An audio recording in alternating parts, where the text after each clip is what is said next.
Never before offer national హైవేపై ఆకర్షణీయమైన commercial plots గజం కేవలం 5,999 రూపాయలకే. Welcome to Suman TV. ప్రధానమంత్రి అయినా ముఖ్యమంత్రి అయినా ఎవరైనా 30 రోజులు నిర్బంధంలో ఉంటే 31వ రోజు గద్దె దిగాల్సిందే. ఇది దేశవ్యాప్తంగా చర్చకు దారితీస్తుంది. ఎందుకు ఉన్నట్టుండి ఇప్పుడు ఎన్డీఏ ప్రభుత్వం పార్లమెంట్లో ఈ బిల్లు ప్రవేశపెట్టింది. దీన్ని కాంగ్రెస్ ఎందుకు వ్యతిరేకిస్తుంది అంటే, కాంగ్రెస్ పాలిత ప్రాంతాలు అంటే ప్రభుత్వ అధికారంలో ఉన్న ఎన్డీఏ కాకుండా మిగతా ప్రతిపక్షం పార్టీలన్నింటినీ కూడా లేకుండా చేయాలని, వాళ్ళ ముఖ్యమంత్రులు ఇబ్బంది పెట్టాలని ఈ బిల్లు తీసుకొచ్చారనేది కాంగ్రెస్ మిత్రపక్షాల ఆరోపణ. మరి ఏంటి ఈ బిల్లు? దీని సారాంశం ఏంటి ఒకసారి చూసుకుంటే, దేశంలో ఎవరైనా ఒకటే, ప్రధానమంత్రి అయినా రాష్ట్రపతి అయినా సామాన్య మానవుడైనా, ఇది రాజ్యాంగం చెప్పేది 2 సంవత్సరాలు 11 నెలల 18 రోజులు భారత రాజ్యాంగ రూపశిల్పి డాక్టర్ బిఆర్ అంబేద్కర్ గారు రచించిన రాజ్యాంగంలో అనేక మంది మేధావులు, నిపుణులు అన్ని వ్యవస్థలు బాగుంటని దేశం బాగుంటుందని ఆ రోజు శాసన, కార్యనిర్వాహక, న్యాయశాఖ, ప్రెస్, ఫోర్త్ ఎస్టేట్ ఇవన్నీ కూడా రూపొందించారు. మరి ఆ విధంగా వెళ్తుందా, జరుగుతుందా అంటే ఎక్కడో లోపం, కమ్యూనికేషన్ గ్యాప్. ఇది సెట్ చేయడానికి ఇప్పుడు కేంద్ర ప్రభుత్వం నిర్ణయించినట్టుగా తెలుస్తుంది. ఎందుకంటే ముఖ్యమంత్రి కూడా ఉండి జైల్లో ఉండి పేపర్లు, ఆ ఫైల్స్ మీద సంతకాలు పెట్టే ఇది మన దేశంలో ఉండకూడదు. చట్టాలు దుబాయ్, అరబ్ కంట్రీస్లో అయితే కఠినంగా ఉంటాయి. కాలు కాలు, చేయి చేయి.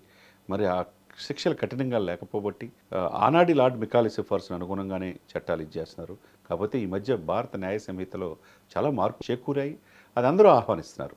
మరి దీన్ని మూలాల్లోకి వెళ్తే ఈ దేశంలో ముఖ్యమంత్రులు కావచ్చు, ప్రధానమంత్రులు కావచ్చు, మంత్రులు కావచ్చు, అనేక మంది చట్టసభల్లో, రాజ్యసభలో కావచ్చు, ఎంపీలో కావచ్చు, పార్లమెంట్లో కావచ్చు, ఎమ్మెల్యేలు కావచ్చు, వీళ్ళు ఎమ్మెల్సీలు కావచ్చు, వీళ్ళ మీద నేర చరిత్ర చూస్తే ప్రజలు నివ్వెరపోయే పరిస్థితి.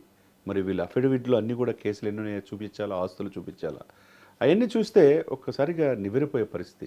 ఇంతమంది నేర చరిత్రలు మనల్ని పరిపాలిస్తారని ప్రజలే ఆశ్చర్యపోయే పరిస్థితి. మరి దీన్ని ఎక్కడో ఒక చోట అడ్డుకట్టేయాలంటే న్యాయ సంస్కరణలు రావాలి, పార్లమెంట్లో చట్టం తీసుకురావాలి. అదే ప్రధానమంత్రి గారు చెప్పింది. అంటే ప్రధానమంత్రి గారు నేను చెప్పింది ఏంటంటే, 50 గంటలు కనుక నువ్వు జైల్లో ఉంటే నెక్స్ట్ నీ ఉద్యోగం, ప్రభుత్వ ఉద్యోగమే పోయింది.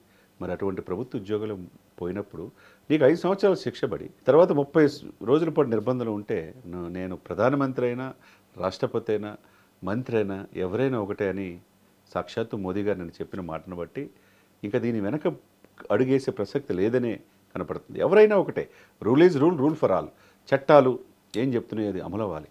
మరి సంవత్సరం పైనే జైలు జీవితం గడిపిన జగన్మోహన్ రెడ్డి గారు 33 కేసులతో ఇప్పటికీ స్టిల్ బెయిల్ మీద ఉన్నారు. మరి ఆయన 5 సంవత్సరాలు ముఖ్యమంత్రిగా పనిచేశారు. అట్లా చాలామంది ఈ కేసులు ఇవన్నీ పూర్వపరాల్లో కనుక వెళ్తే, అసోసియేషన్ ఫర్ డెమోక్రటిక్ రిఫార్మ్స్ అనే ఆర్గనైజేషన్ నిన్న ప్రకటిస్తే దాంట్లో నివ్వెరపోయే నిజాలు బయటపడినాయి.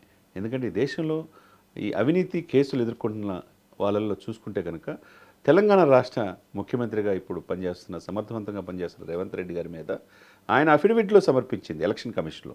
ఎలక్షన్ కమిషన్ రూల్ ప్రకారం 324 ఆర్టికల్ ప్రకారం వాళ్ళంతా సమర్పించాల్సిందే. మీ మీద ఎన్ని కేసులు ఉన్నాయి, ఎన్ని పెండింగ్లు ఉన్నాయి, లేకపోతే మీ ఆస్తుల వివరాలు తెలియజేయాల్సిందే. దాంట్లో రేవంత్ రెడ్డి గారి మీద ఈ దేశంలో అందరికంటే ఎక్కువగా 89 కేసులు ఉన్నాయి. అది కేసులే, అది విచారణ దశలో ఉంది. అది పూర్తయ్యే ఆధారాలు చూపిస్తే తప్పితే అతను అప్పుడు దాకా దోష అనేది ఎప్పుడు తెలియదంటే ఆధారాలు చూపించినప్పుడు. కాబట్టి స్టిల్ రేవంత్ రెడ్డి గారి మీద 89 కేసులు ఉన్నాయి. అదేవిధంగా ఇప్పుడు చెప్తుంది ముఖ్యమంత్రులుగా ఉన్న వాళ్ళని. ముఖ్యమంత్రులుగా 5 సంవత్సరాలు చేసిన జగన్మోహన్ రెడ్డి గారి మీద 33 కేసులు ఉన్నాయి, ఈడీ అటాచ్ కేసులు ఉన్నాయి. అదే సమయంలో సీఎం స్టాలిన్, తమిళనాడు చెందిన స్టాలిన్ మీద 47 కేసులు ఉన్నాయి. కట్ చేస్తే చంద్రబాబు నాయుడు గారు, 4 దశాబ్దాల సుదీర్ఘ అనుభవం చంద్రబాబు నాయుడు గారి మీద కూడా 19 కేసులు ఉన్నాయి.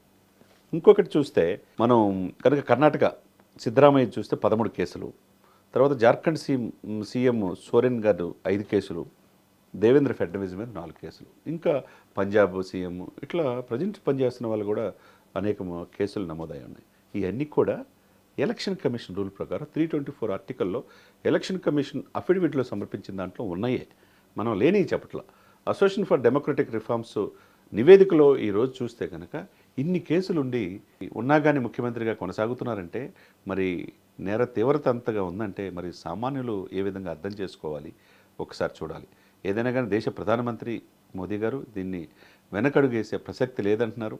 ఈ చట్టం అమలైతే కనుక ఎవరైతే కేసులో ఉన్న ముఖ్యమంత్రులు కావచ్చు, ప్రధాని కావచ్చు, రాష్ట్రపతి కావచ్చు, ఎవరైనా కానీ భారతదేశంలో చట్టానికి ఎవరు అతిథులు కాదు. భారతదేశం గొప్ప దేశం, గొప్ప ప్రజాస్వామ్య దేశం, విలువలు ఉంటాయి, లా అండ్ ఆర్డర్ బాగుంటుంది, ఒక రూల్ ప్రకారం వెళ్ళాలి, ఎవరైనా చట్టాన్ని చేతిలో తీసుకోకూడదనే ఆలోచన అందరిలో కలిగినప్పుడే ఈ ప్రజాస్వామ్యం వర్ధిల్లుతుంది. భారతదేశం సుసంపన్నమైన దేశంగా ముందుకెళ్ళే అవకాశం స్పష్టంగా ఉంది.